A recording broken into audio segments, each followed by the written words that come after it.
Баршаңызға қайырлы күн. Сіздермен Жанерге бүгін осындай үй жағдайында өте қарапайым заттардан жасалатын өте жұмсақ болып шығатын сметаник пирогтың рецептімен бөліскім келіп отыр. Видеоны соңына дейін қараңыздар. Ең алдымен қамырымызды илейміз. Ұнымызға шекер, қопсытқыш қосып, жақсылап араластырып аламыз. Кейін бөлме температурасындағы сары май немесе маргарин қосамыз. Бір жұмыртқа салып, жақсылап өте жұмсақ қамыр илейміз.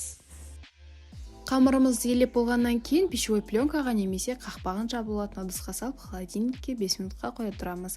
Оған дейін салмасын дайындаймыз. Қаймағымызға шекер, жұмыртқа қосып, жақсылап шаншықмен араластырамыз.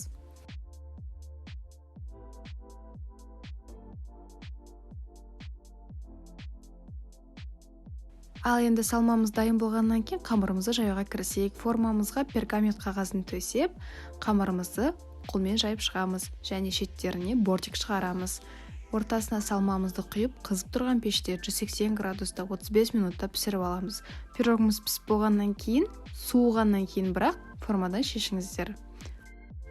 Міне біздің сметаник пирогымыз дайын болды. Өте жұмсақ әрі қарапайым заттардан жасалады. Сіздер де жасап көріңіздер.